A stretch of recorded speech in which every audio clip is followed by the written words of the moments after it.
Thanks very much, Sandy. Yeah, good evening, everyone. I am Chaobang, and this evening I've been invited to broaden the range of this season's creation stories a little, as Sandy says, by talking about some of the staple myths of East Asia, in which you probably will, again, as Sandy said, you probably will recognize some of the major themes that we've encountered in the creation stories on the Cesair journey.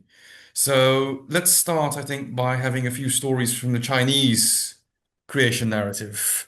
And then in the second session, we can move on to those from Japan.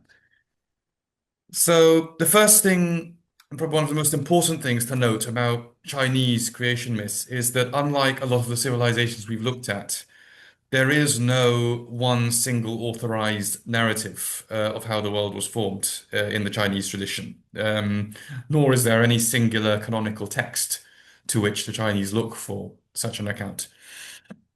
The reason for this might be that China has traditionally encompassed a far more enormous range of diverse cultures, religions, and ethnic groups than, say, the Greeks, the Hebrews, the Egyptians, or the Babylonians. And most of these have their own mythic heritage. And over time, all these different stories have danced together in complex ways. Whether we're speaking of the huge, large-scale mythic reservoirs of Confucianism, Buddhism, and the Tao, for example, or the local and regional folklores that are unique to very specific places. The consequence of this is that the myths we'll look at and their relationships to each other come in many, many variations. Okay, there's no definitive telling, and they're also very difficult to date.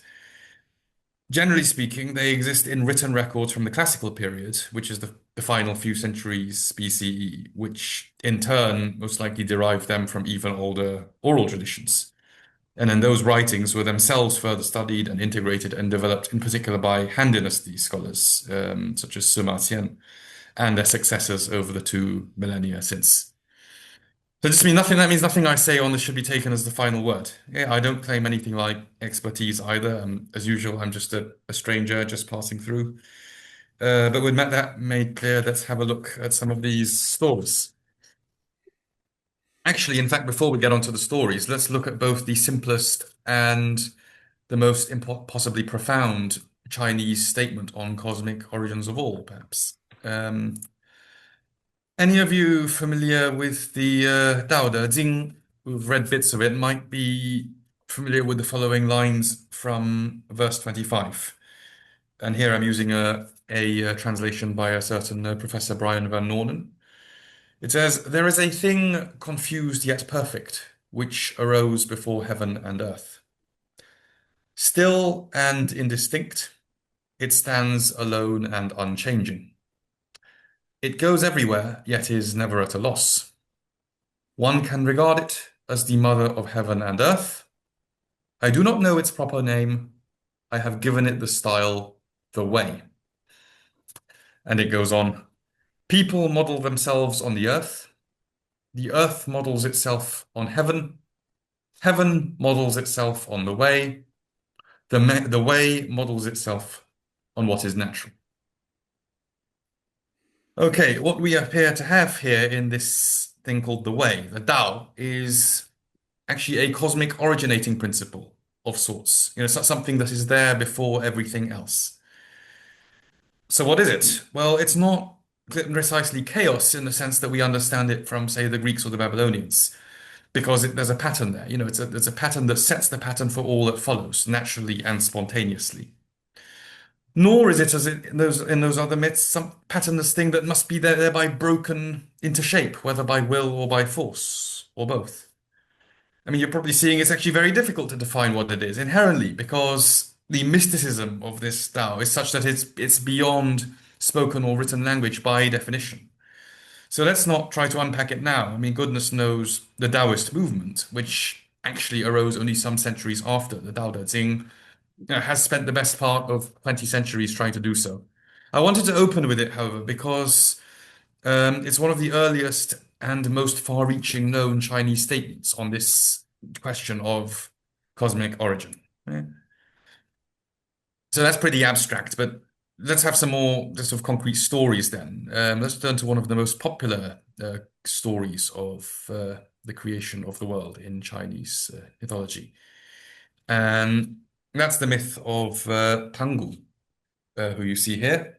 This Pangu is said to have been a huge being who grew within an enormous cosmic egg in the limitless darkness at the beginning of all things. So straight away, to quite familiar tropes, perhaps you have the cosmic egg, and you do have a sense of primordial chaos in this case.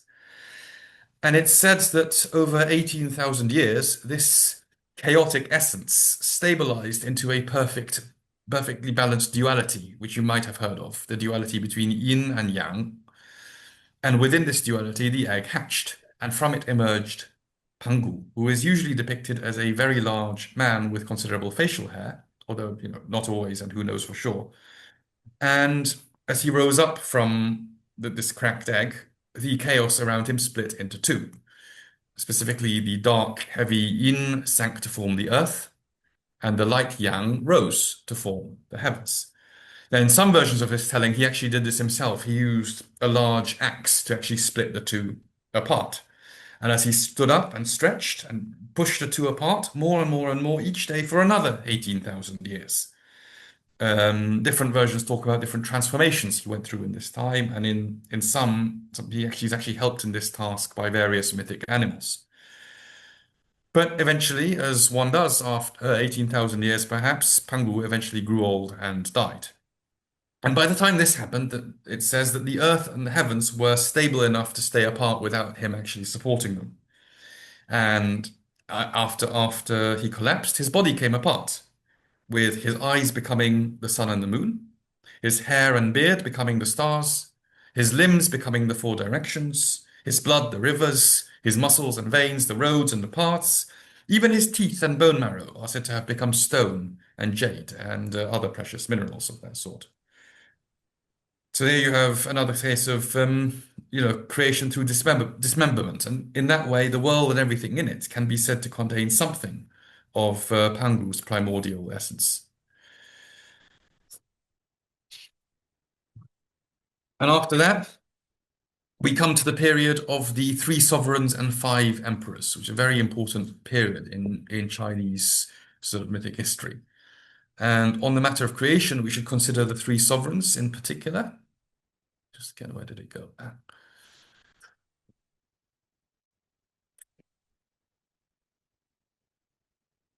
Here we are. And especially the first two out of the three sovereigns. You can see here in a Han Dynasty mural, and these two are there's one called Yuhua, another called Fuxi.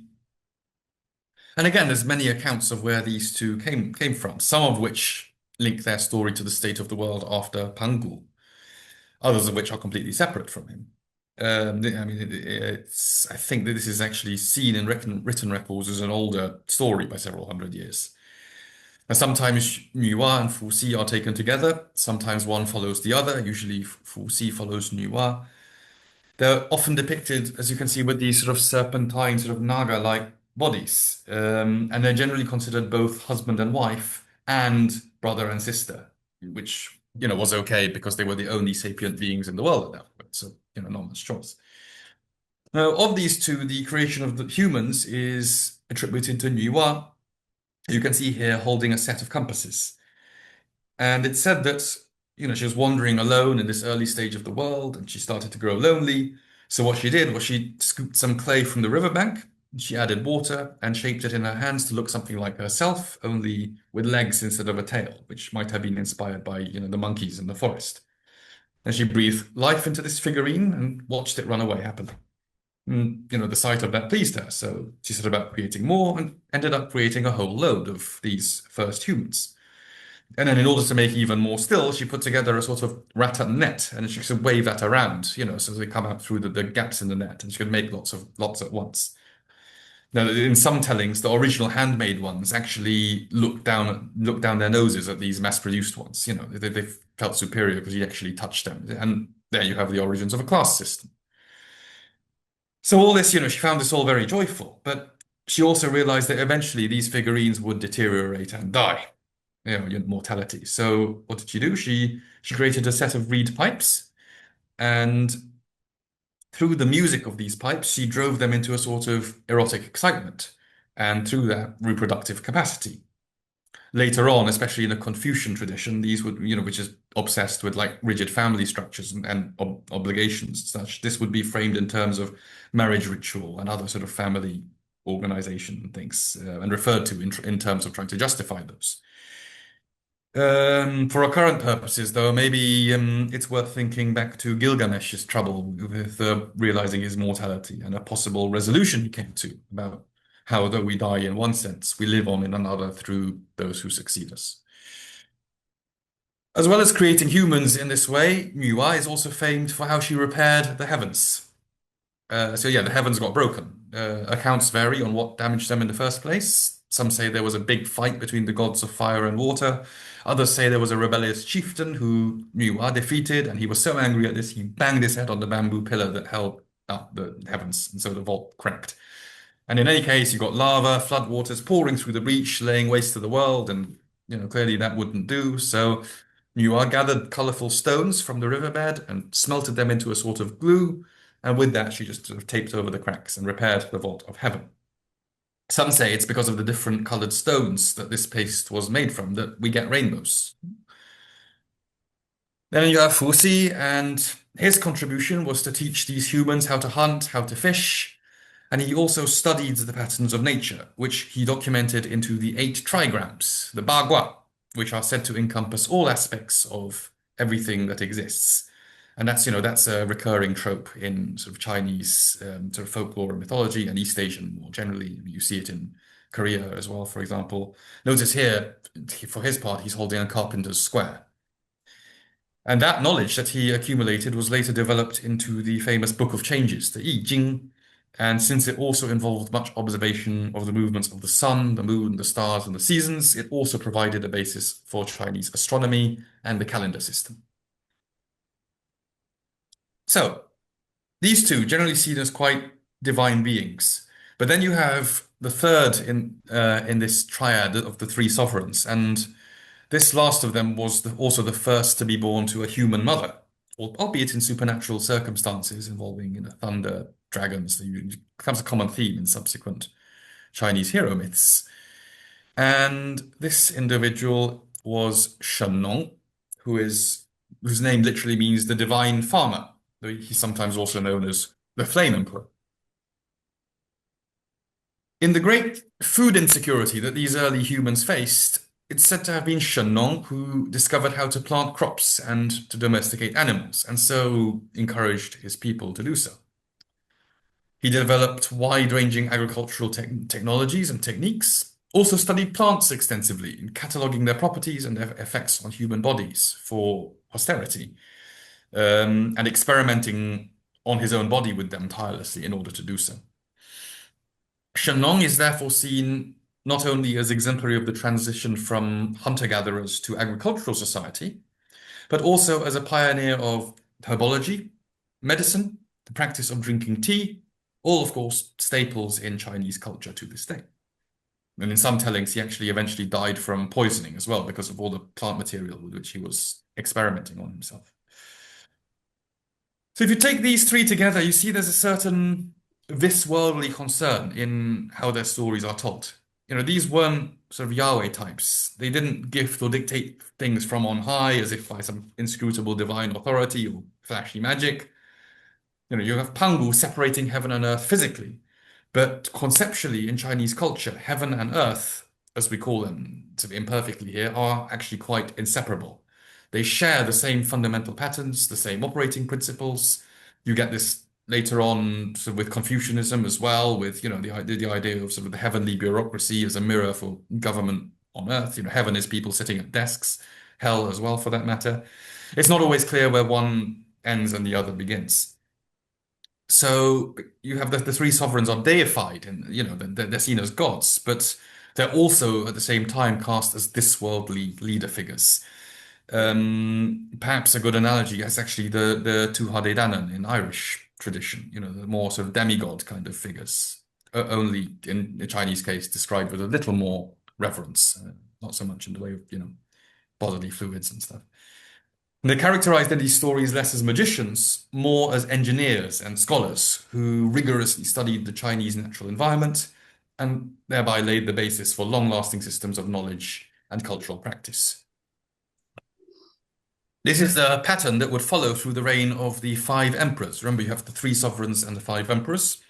And we won't go into great detail with most of the five emperors now, not least, of course, because accounts differ as to who does not count on the list of the five emperors. But we will look at one or two, just because they were just so important. Starting with the first, this is Huangdi, literally the Yellow Emperor. Huangdi is said to have been a great military leader to whom a huge range of innovations is attributed across science, technology, the arts, and sport, including an early version of football, apparently. He had a consort, a chieftain girl called Leizu, who domesticated silkworms, who pioneered silk weaving. He also had a scholar called Cangjie, who had four eyes, who invented the Chinese written script, while another scholar called Ling Lun studied birdsong and so invented the five-tone musical scale. So you see the same pattern continues here, one by one, these mythic figures laying the foundation stones of Chinese civilization. And finally, if there is another of these five emperors we have to look at properly, it's the last one, because he was enormously important. And that is this one, Yu the Great. Da Yu in Chinese. And Yu the Great came from a line of state officials who had been tasked by the emperor of the time, Emperor Shun, his predecessor in the five emperors, to tame the devastating floods on the Yellow River. Worth taking a moment to acknowledge that the Yellow River isn't probably like the rivers you know. It's got a drainage area of something like 800,000 square kilometers. So when it floods, we're talking floods on a level of something like the biblical or Sumerian floods, apocalyptic destruction. Parallel, probably not coincidental. And you couldn't build a lasting civilization, of course, if you keep getting wiped out by floods. So the Yellow River floods were an existential crisis, in other words, and one that was so difficult to deal with that it defeated a multi-general effort on the part of Yu's predecessors in the job. And this was because they'd mostly tried to block the river. They built dikes, they built dams, but all these efforts failed. They just caused the floods to grow stronger, in fact. So Yu took a different approach. He was an inspired and a charismatic and utterly tireless engineer who mobilized huge teams of people, crucially through earning their affection and personally working side by side with them, not by force. So what he did was he journeyed around with them, he studied the lay of the land, and then he organized them into projects to dredge silt from the riverbed, to build dikes and irrigation canals. So what he was doing was he was relieving and redirecting and harnessing the river's flow rather than trying to block or to fight it. In some tellings, he even drew on supernatural powers to smash through a mountain to create an improved water channel. And so these efforts built up. They took many, many years, but in the end, they did manage to soothe the floods of the Yellow River and thereby make its basin much more sustainably inhabitable. This secured broader lands for people to farm and to develop, secured the supplies of salt as well, which was an enormously important resource in those days, and it attracted many diverse tribes to come and settle in the central basin, where they grew unified under Yu's guidance. He mapped these lands too, combined them into 9 provinces based on the traveling flood surveys, and these grew eventually into the heartland of the Chinese state. And it's said that because of these successes, he grew so popular that the people told the emperor they wanted this heroic tamer of the floods to succeed him. And, the emperor agreed, he accepted this. He even abdicated to let Yu do so. And so Da Yu became the founding ruler of what's called the Xia dynasty. The Xia dynasty is largely mythical, but in traditional historiography, it dates to around 2000 BCE and is seen as the first politically unified Chinese state. And therefore, the story of Yu can be said to mark the transition from the creation series to the beginning of the historical Sinocentric world order and its dynastic cycle. In other words, the political cosmology that defines the Chinese story to this day.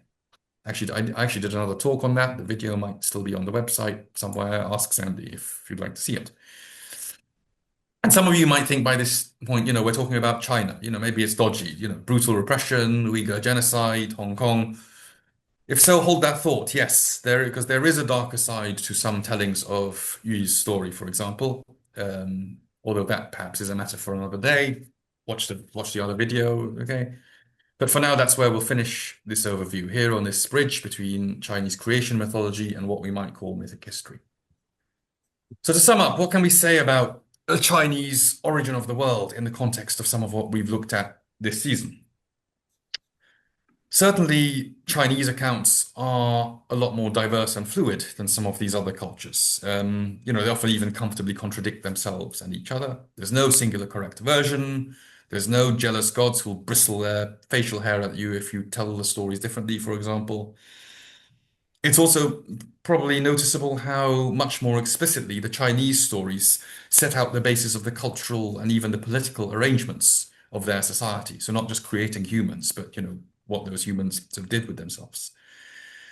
That said, you probably noticed a lot of the core parallels with the other myths, which might include primordial cosmic principle, whether that be the chaos of the Pangul myth or the more intangible concept of the Tao. You have a shaping of the world through dismemberment. We have a shaping of humans out of the earth.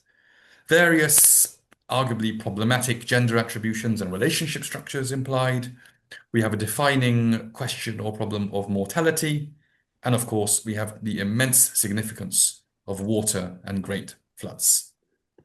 So feel free to take a bit of time to reflect on those matters. Then let's come back when you're ready to hear what the Japanese might have to say.